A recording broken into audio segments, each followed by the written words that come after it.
You know, measles. It's one of those diseases that, for a lot of us, feels like something out of a history book, right? A relic from the past, something modern medicine took care of.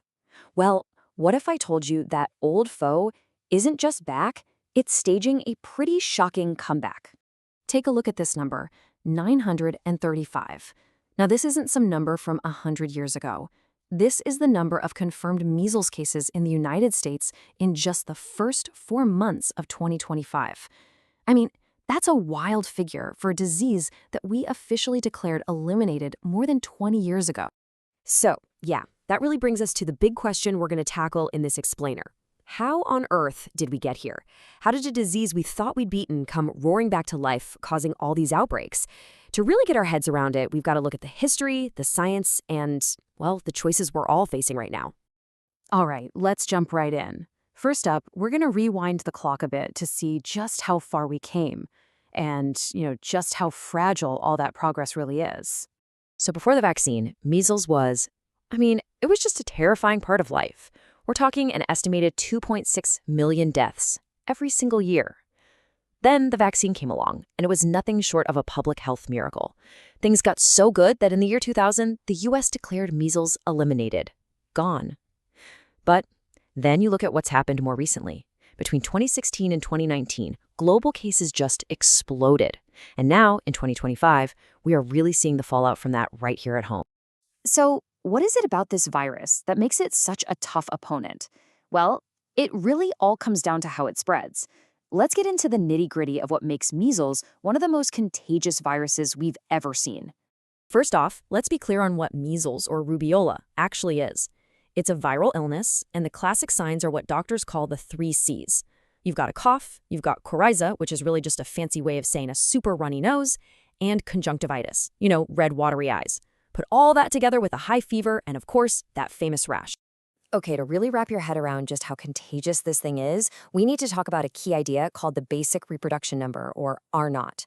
All that number means is, on average, how many other people will one sick person infect if they're in a population where nobody has any immunity. And this is where it gets really crazy. Let's put it in perspective. We're all familiar with SARS-CoV-2, the virus behind COVID-19. Its R0 is somewhere between 1 and 6. Now look at measles. It's a jaw-dropping 12 to 18. Think about that. One person with measles can infect up to 18 other people. It's just completely off the charts contagious. So how does it pull that off? Well, the virus travels in those tiny respiratory droplets and aerosols. When someone coughs or sneezes, it can literally just hang in the air for hours, waiting for someone else to breathe it in. But here's the kicker. A person is contagious for 4 whole days before that famous rash ever shows up. They're walking around spreading the virus everywhere without anyone even knowing. But that rash, as bad as it looks, isn't even the whole story, not by a long shot. In fact, it's the stuff you can't see that really makes this disease so dangerous. And this is a really important point to get. The rash is actually a sign that your body's immune system is fighting back. The real danger from measles comes from all these other serious and sometimes deadly complications. Just look at this list. Pneumonia is the #1 reason people die from measles. Ear infections are super common and can cause permanent hearing loss. But the one that everyone really fears is encephalitis. That's swelling of the brain. It might only happen in about 1 in 1,000 cases, but when it does, it can cause permanent brain damage, or worse, it can be fatal. And if that wasn't enough, there's this other really sneaky thing scientists have discovered. They call it immune amnesia. It's wild. The measles virus doesn't just make you sick in the moment, it actually attacks your immune system's memory. It's like it wipes the slate clean, erasing the protection you had from other sicknesses. So you're left vulnerable to all sorts of other infections for months, sometimes even years after you're better. Okay, but here's the good news. There is a powerful, proven way to stop all of this from happening. And for over 60 years, we've had this incredible shield against the disease, the vaccine. Just let that number sink in for a second. 25.5 million. That's how many deaths the measles vaccine is estimated to have prevented worldwide just between the years 2000 and 2019. It's, without a doubt, one of the greatest public health achievements in all of human history. And here's why it's such a game changer. The recommended schedule, 2 doses, is just incredibly effective. After you get both shots, 97% of people are fully protected. For life. I mean, that's one of the best track records for any vaccine we have. Period. So when you boil it all down, it really comes down to this. There are two ways to get immunity. You can get it through a natural infection, but that means you're rolling the dice with pneumonia, brain swelling, and that terrifying immune amnesia. Or you can get it through the vaccine, which gives you that same strong, lasting immunity, but without having to go through a life-threatening disease to get it. But here's the thing, this isn't just about protecting yourself. To really understand why these outbreaks are happening, we've got to zoom out and look at the bigger picture.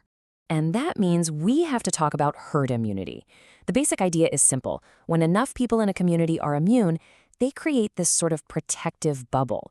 And that bubble shields the most vulnerable people among us. We're talking newborn babies who are too young for the vaccine, people with weak immune systems, and that small group of people for whom the vaccine just doesn't work.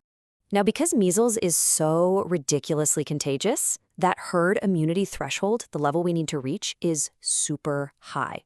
To stop this virus in its tracks, we need at least 95% of the population to be immune. If we dip even a little bit below that number, it gives the virus an opening to kick off a whole new outbreak. So this brings us full circle, right back to our original question. Why is measles back? Well, the answer is we've started to fall below that critical 95% level in too many places. You've got gaps in vaccination coverage, the pandemic completely disrupted immunization programs, and then there's the growing wave of misinformation. All of it creates these little pockets of vulnerability, and that's all this virus needs to get a foothold and just take off. And that leaves us with a pretty profound question, doesn't it? For literally centuries, our ancestors could only dream of having a way to protect their kids from this awful disease. We actually have that power. We hold it right in our hands. We have the tools, we have the science, we have decades of history that shows us what works. So the question today isn't, can we stop measles? The real question is, will we?